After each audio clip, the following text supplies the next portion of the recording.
Assalamualaikum warahmatullahi wabarakatuh. Kembali lagi dalam pelajaran Bahasa Indonesia.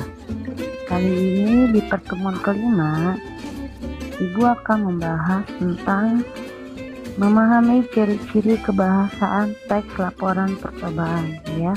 Jadi di pertemuan kelima ini kalian akan belajar tentang ciri-ciri kebahasaan teks laporan percobaan. Kalau minggu lalu kalian belajar tentang struktur teks laporan percobaan, kali ini kalian belajar kebahasaannya ya. Lanjut. Ciri-ciri kebahasaan teks laporan percobaan. Pertama, menggunakan kalimat majemuk. Kalimat majemuk adalah kalimat yang terdiri atas dua struktur atau lebih dengan dua verba atau lebih.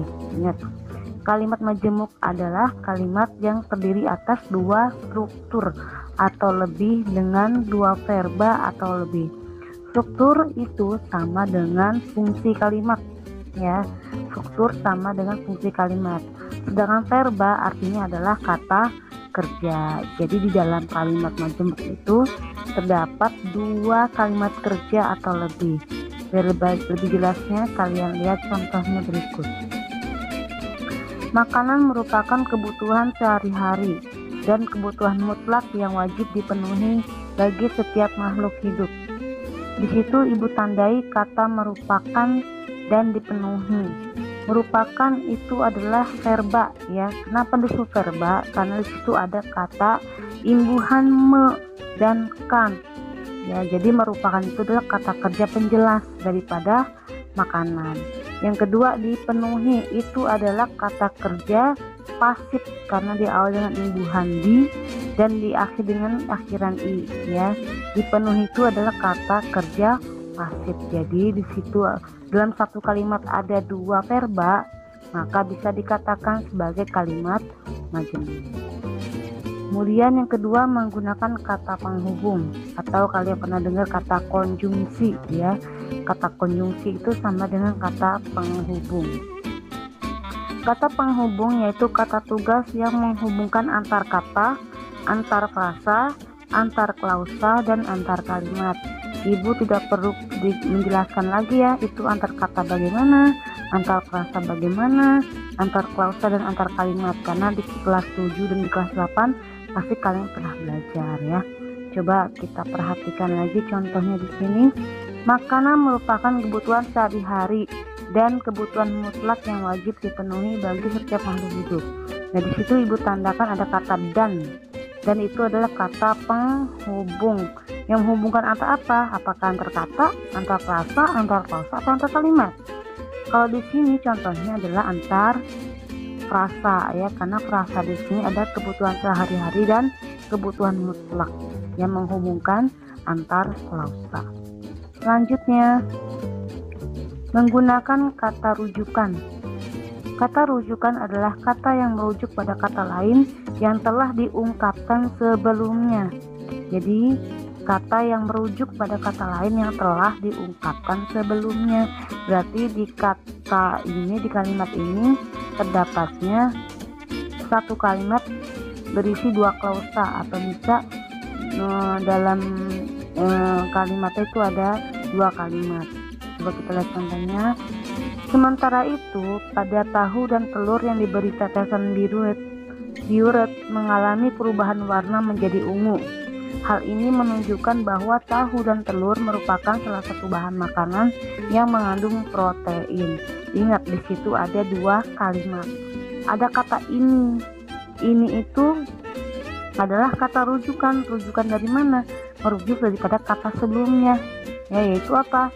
Yaitu mengalami perubahan warna yang menjadi ungu. Jadi hal ini, ininya merujuk pada kata atau kalimat mengalami perubahan warna menjadi ungu.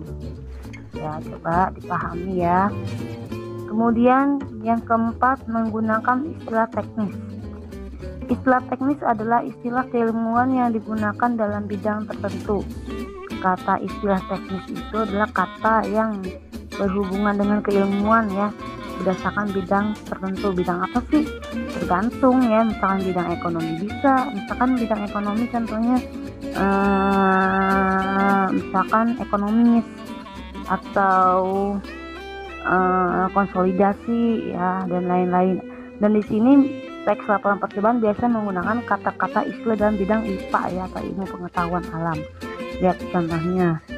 Makanan yang masuk ke tubuh kita akan diproses melalui sistem pencernaan yang dipecah menjadi molekul sederhana melalui dua cara, yaitu secara mekanis dan kimiawi. Yang ibu tandai ini kata-kata istilah teknis ya dalam bidang tertentu. Bidang apa? Yang pasti bidang ilmu pengetahuan alam. Ada kata molekul, ada kata mekanis, dan juga ada kimiawi. Itu adalah kata istilah bidang ya. Selanjutnya di sini ada contoh teks ya. Perhatikan contoh teks laporan percobaan berikut. Membuat slime tanpa borak. Tujuan, alat dan bahan, langkah-langkah, hasil yang kesimpulan, itu adalah struktur yang kemarin ya.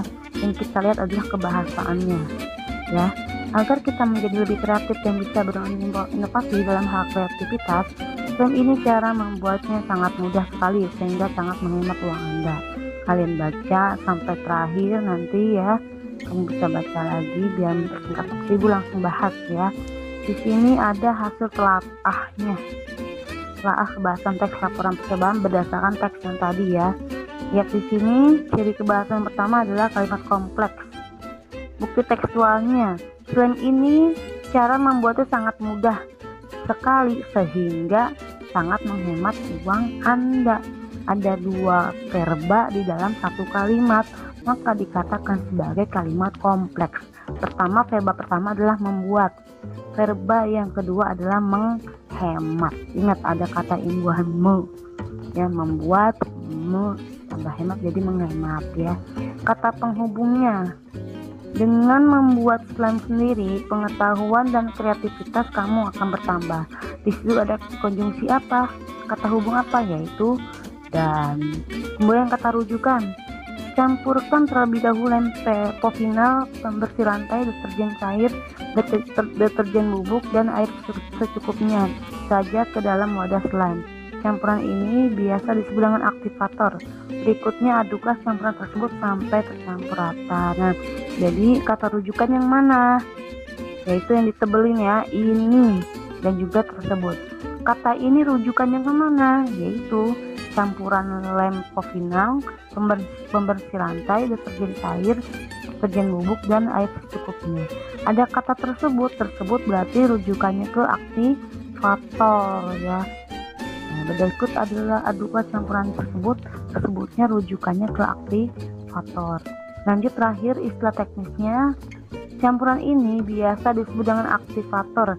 Aktivator adalah kata bidang ilmu pengetahuan dan bidang apa? Ya bisa jadi bidang IPA juga ya. Oke, selanjutnya tugas individu silakan dilihat di aplikasi Google Class ya. Oke, sekian dari Ibu, mudah-mudahan penjelasan tentang kebahasaan ini bisa dipahami ya. Kalau belum bisa dipahami silakan didiskusikan atau di-sharing atau ditanyakan di grup WhatsApp. Makasih. Wassalamualaikum warahmatullahi wabarakatuh.